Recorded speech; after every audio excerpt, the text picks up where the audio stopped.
gracefully. This morning I'm going to do a walking tour of Hua Hin, taking the sights that see what's changed since I was here last. But first I'm going to go and have a full English breakfast at my favourite English restaurant here called Nanny's, to sustain me through the long day of filming. Okay, I'll see you at breakfast. But before I do, I'll give you a tour of the hotel. There's a gym here, very well equipped.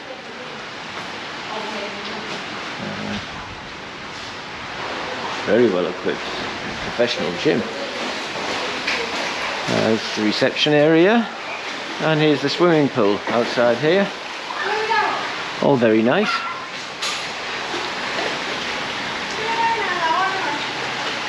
Another beautiful day in Thailand, not a cloud to be seen. But this really nice hotel, and for the price it's unbelievable.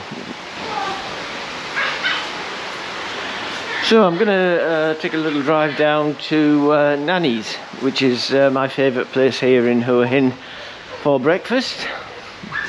It's only about 5 minutes from here, so I'm going to go down there. I feel a little bit hungry. Here's my trusty steed. Off we go.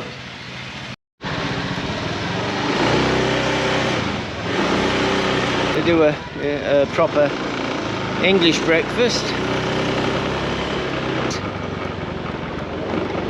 It's only about 5-minute drive from the hotel.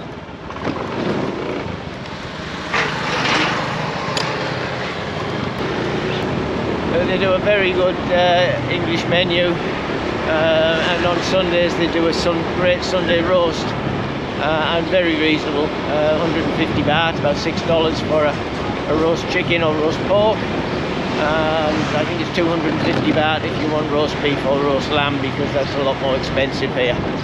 So here we are. I'm just pulling up Nanny's now, and just over there is Bangkok pork.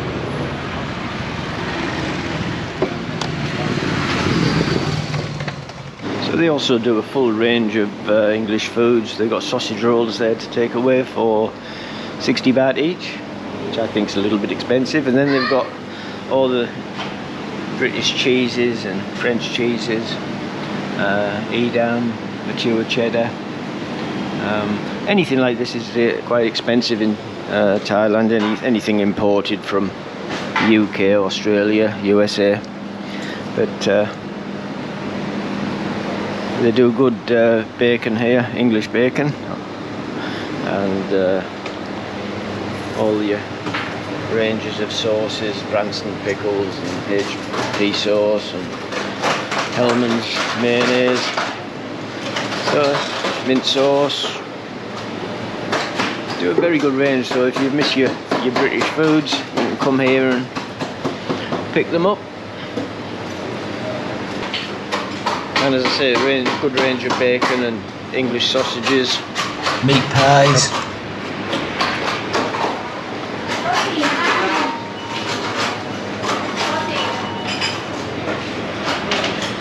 Thank you, come.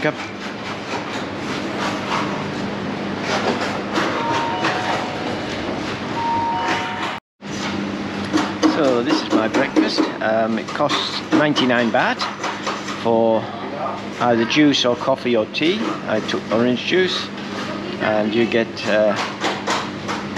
one sausage, one English sausage, authentic English sausage, one hash brown and 2 pieces of nice meaty bacon, 1 fried egg, tomato and baked beans and toast.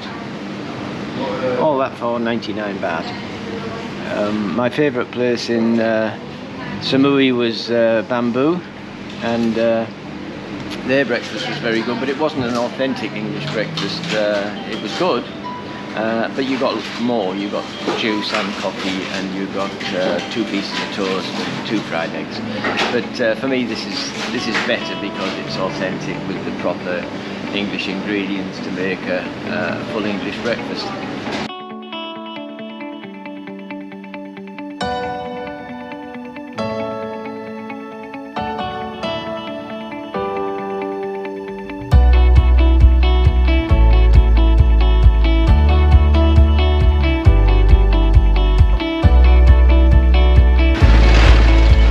let's start off at the best bit, or in my opinion the best bit, and that's because I like the sea and I like the beaches. So let's start at Hua Hin Beach, shall we? The first thing I've noticed is since I was here 7 months ago, they've started to knock down all these old buildings here. These were restaurants, authentic Thai restaurants. They're built on stilts over the water. The government have been saying that they've been built on without permission for years. I mean, they've been here for, well, by the look of them, for 50, 60 years, and the government have always threatened to knock them down, but it looks like they've started to do that now. I'll go and have a further look through on the main street. It's all the ones that are on the beaches and with the stilts. It's the ones that they've earmarked for demolition. And I think it's a shame. I mean, they are old and they could probably do with being fixed up.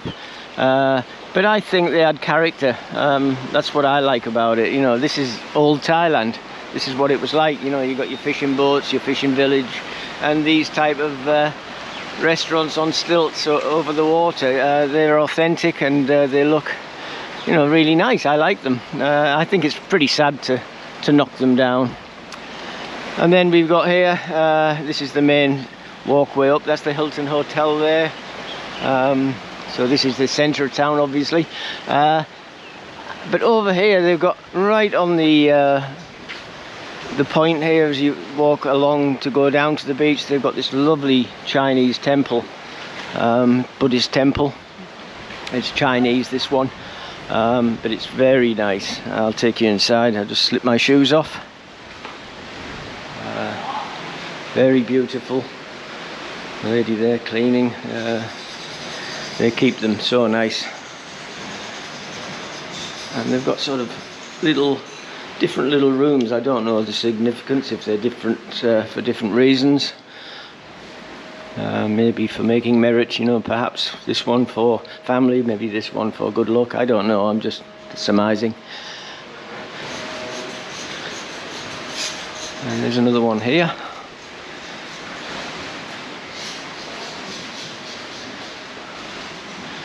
So yeah, very nice. I mean, they always, I've said it many times, the Buddhist religion, they put their temples in fantastic areas. Look at the view. You wouldn't build a Catholic church or a Jewish synagogue, I don't think, in a place like this. In any country, this sort of land is reserved for tourism, I suppose. If you're in a beach town, or you wouldn't normally find a temple or a church in a Western country. Okay, we've got my shoes. I'm going to take a little walk along this way and see what the beach is like, because we had big storms in Koh Samui, but I don't know if they had them down here. I don't know if their beaches have been washed away the same as Samui's were. Beautiful day. The restaurants are open again, so it looks like things are full steam ahead here, which is good. All the restaurants, all the umbrellas are out. I was here 7 months ago. There was only maybe 2 restaurants open with about 4 umbrellas.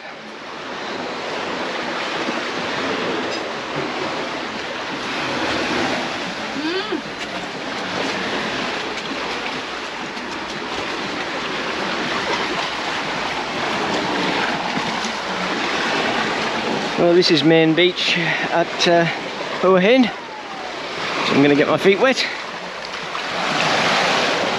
Yeah, the tide's in very far. It's right up against the wall here. This is the Hilton. Leads down to the beach. Lovely hotel. A bit out of my price range, but it's always very popular.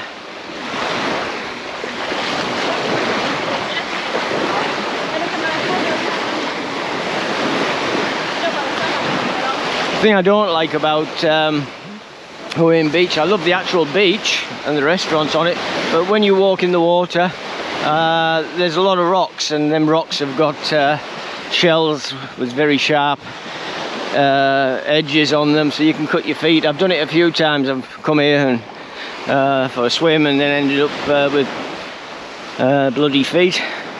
So I don't normally come here. If I go to the beach in this area, I go up to Cham, or I go to Kaltakiab, where the beach is a lot more friendly to my feet.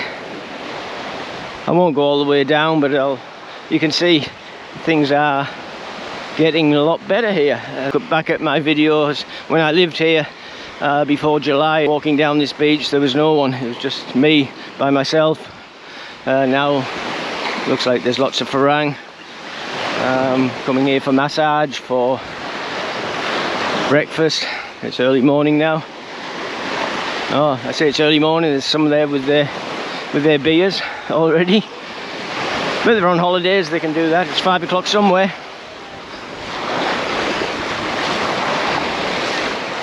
So yeah, it's getting a lot better. This is even busier than Koh Samui. It's very good to see. The problem is, as I said, you have to come in within the next 2 days. After that, you need to quarantine. So I think the ones that are here now will probably might be not the last, but there won't be so many coming after I think it's the 9th or the 10th of January is when the cut-off is. So I think there won't be so many coming in. But these ones here, they might be staying a long time, so it could still be quite busy here, hopefully. If they're staying a month or so, you know, that means that they'll have to eat and drink and come to the beach, so it could be still quite busy for a little while yet. Okay, I'm going to have a little walk around the other part of town, see what's happening with these buildings, if they've knocked any down. So this is the first one they've knocked down. I don't know how they're doing this, whether this was empty and they decided to knock it down because of COVID. Could be that they've taken the opportunity. The government have decided that when they're empty they can just knock them down without any problems. Obviously there'll be no complaints if there's no one leasing them. So this is the first one I've seen. This was always very, very busy. It's a seafood restaurant, and always busy before pre-COVID. But unfortunately, it's no more. But I just wonder what they're going to do. You know, when all these have gone, all these nice, authentic restaurants are gone. What are they going to build in its place? Are they going to just put concrete blocks or hotels and have it looking like Miami? Or are they going to hopefully make some more authentic restaurants, but with proper planning permission and approval? I hope so, because as I say, all this had character. You see the fishing boats here next to it. You know, it's lovely. You'd come and have seafood and watch the boats come in. You know, so it was really nice. It's how Thailand used to be, and it's quite sad. I feel quite sad. I like the old Thailand. If I want modern, I'll go to Miami, or I'll go to Ibiza or somewhere like that. But I don't. I like this. This is what I like. I like to sit out on a deck like that, old wooden deck, eat some Thai food or some seafood in an authentic way. Not just on a concrete box and with white tablecloths and silver cutlery. But I'm sorry to say, it seems to be the sign of the times. Thailand is changing. For me, not for the better. But, you know, who's to say? I suppose you've got to move with the times, but I prefer to have a little bit of history. My country in England, you know, I love, you go to London, you can go and see buildings that have been there for not 50, 60 years, thousands of years, you know, dating back to the early 1000s even, 1050 or something like that. You know, you can go see Houses of Parliament and Tower Bridge and, oh, you know, so many authentic, beautiful old places, and you feel the atmosphere of what it must have been like to live in those days.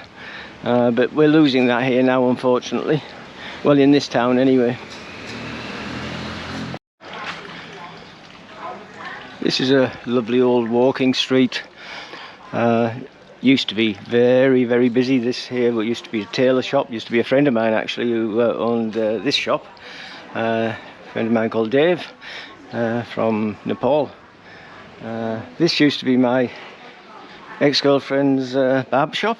Very small, but it was very nice and compact and neat. She moved just around the corner there, just moved up that way for a bigger shop, which I thought was a bit of a shame. But if you look at all these old buildings, how beautiful they are, all the old teak wood, and yeah, as I say, it's history. It's part of Hua Hin. This one's managed to stay open, but as you can see, a lot of the places haven't reopened, even though tourism's coming back a little bit. All these places are closed. They did a roaring trade for years, but they can't afford to stay open now. That's a sports bar, and here's another one that's been knocked down. I won't go in, this barbed wire there, but they've knocked this one down too, so that's 2 down. Probably this will be the one to go next, I would imagine. They did say they're all coming down, but I don't know when that's going to be. But you know, 2 out of probably 8 are down, so a quarter of them are down. And I don't suppose it'll be too long before the rest will be pulled down. And if they're going to do something and make it better, I think okay, not a problem. If they're going to make something and make it look similar, but if they're going to just put concrete blocks and hotels and restaurants, they're going to spoil the image for me. I like all this, all these tables out here with seafood on a night time, and the fish tanks. I like all that. I think it's important to keep. Okay, on to the next stop. This is the main street of Hua Hin, for leading down to the beach where the Hilton Hotel is. Seems to be where all the tourism is, but there's most of the shops, as you can see. I can't turn the camera, as I said before, it's fixed to the motorbike. But if you look as we're driving up the street, you'll see that everywhere's closed. Restaurant there open, massage there open, but the majority of places are closed. I'll do a U-turn and we'll have a drive through Soi Bintabaht.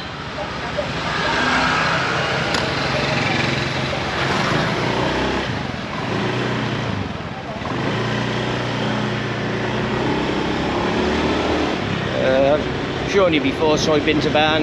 It's daytime now, I'm not expecting anything to be open, but from what I gather,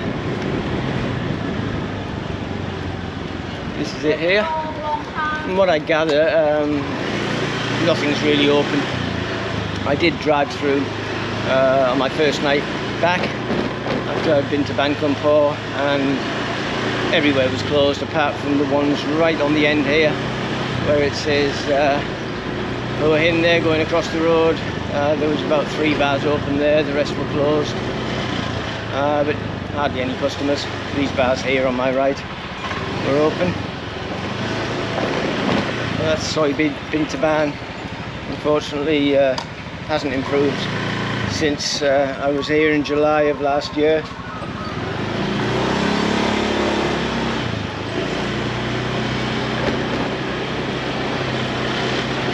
All these, I'll turn left down here, you can see all the bars that used to be open. There's literally hundreds of them. It's the main bar area, or main girl bar area in Hua Hin. As I say, the majority of them are closed, and those that are open are not doing much business.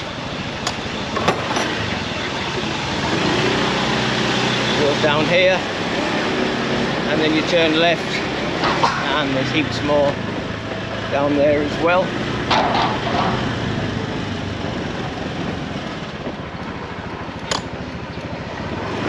That one's open now, that's okay.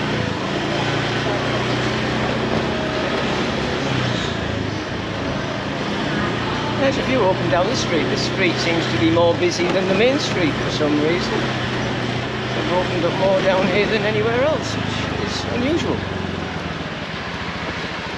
That's the new railway station they're building there. They're building all new trains and train lines that'll take you more or less from the Malaysian border all the way up to, I think, Chiang Mai via Bangkok. But spending a lot of money on it and taking a lot of time. So the last place we're going to look at today is the Hua Hin Viewpoint at Hin Lek Fai. It's a viewpoint that overlooks the whole of Hua Hin. You can see right the way from Takiab, where I used to live, right the way down to the centre of Hua Hin.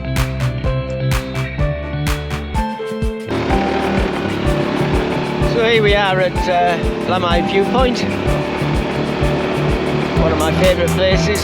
Beautiful views all over from just about from Cham all the way up to Takiab. And there's also lots of monkeys here. It's sort of the middle of the day, they might be resting now and heat of the day. Park up here and we'll go and take a look at the view.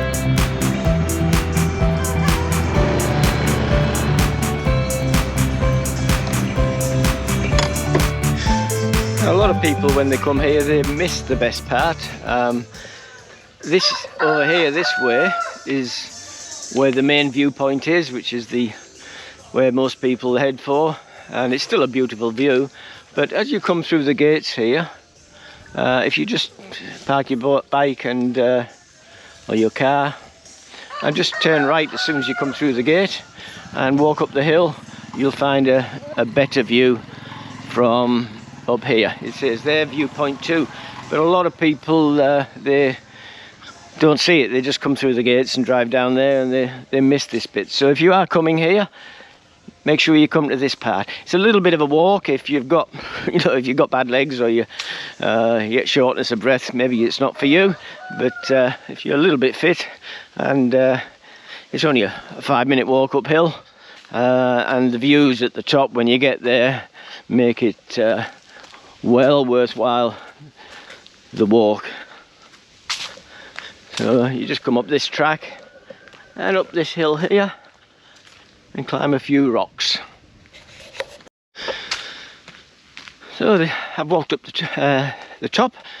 It's only about 2 minutes, 3 minutes, and then turn left and we have to walk up these rocks here. I say it's not really laid out for tourism. It's no roads or anything like that, but if you come up here, bit of a little rock climbing. It's not Mount Everest, but it's quite steep.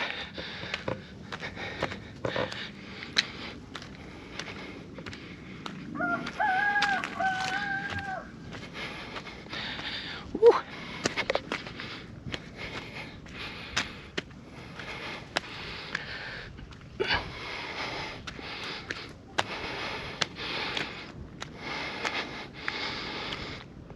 But when you get to the top,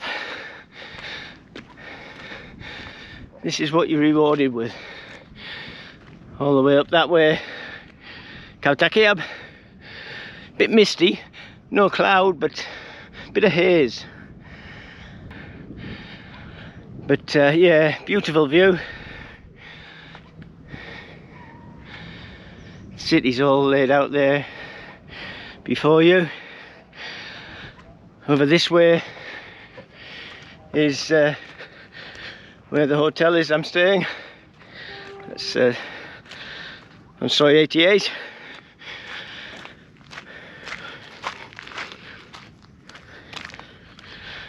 Very hot up here today. That's the problem, no shade at this lookout. But if you go down below to the next one, where I'll go in a minute, and there's plenty of shade if you want to sit and relax, have a drink or something to eat.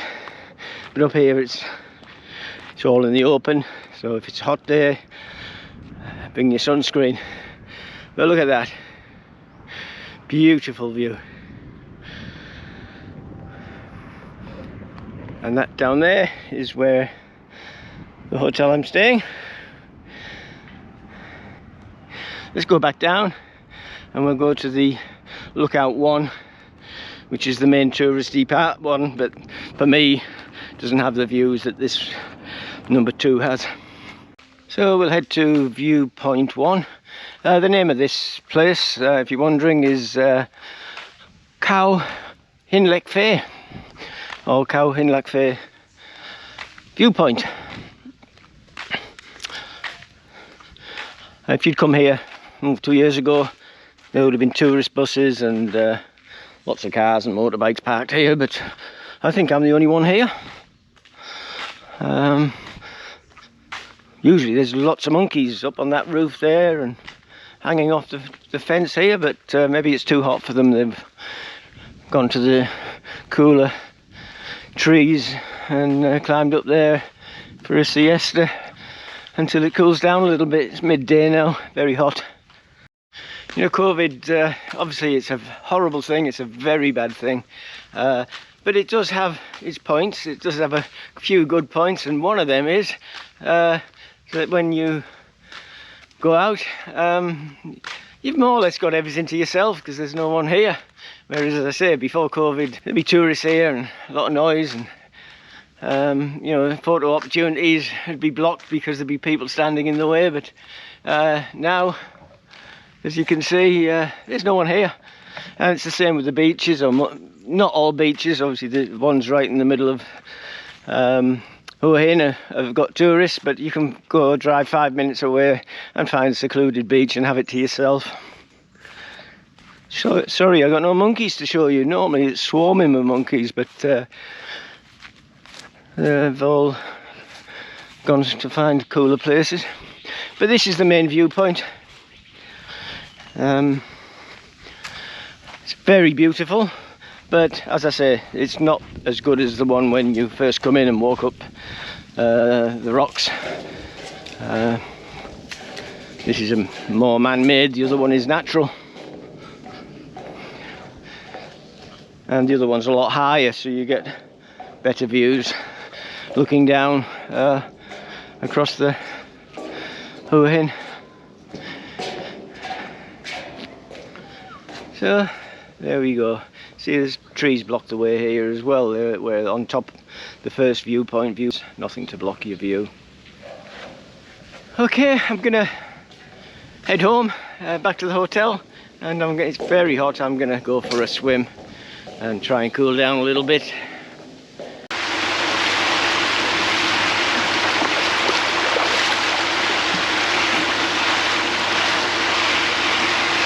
Okay, I'm back at the hotel. I've done what I needed to do. I had a quick look around town. It's looking very good. A lot of tourists around. A lot different than when I left in July of last year. A lot different. So I'm going to sit here around the pool for a few hours and relax.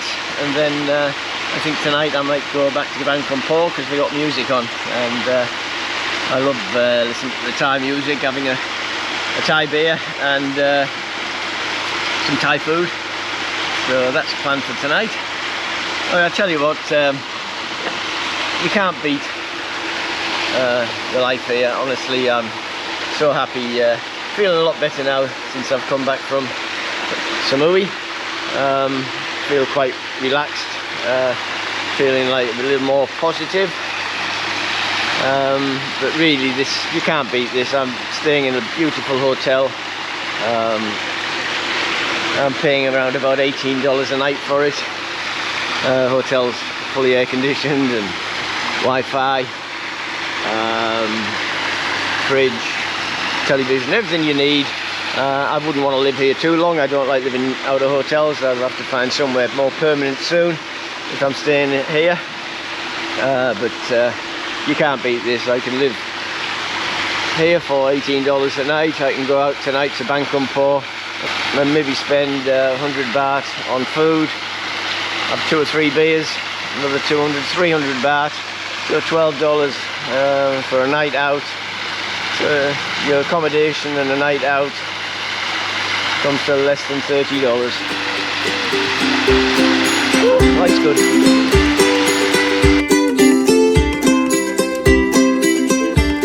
So if you haven't already done so, please push the subscribe button. It'll help me a lot. Thank you very much. And push the thumbs up button. And if you know of anyone who might like to watch my videos, push the link button and forward that to them. If you're thinking of retiring or living in Thailand, please take a look at my book, The Retiring Thailand Handbook, the first 6 months. You'll find it on Amazon. It's crammed full of information to help you tiptoe over the logistics of making Thailand your home. Thanks a lot for watching my video. So until next time, stay safe, keep smiling, and I'll see you in the next video. Cheers for now.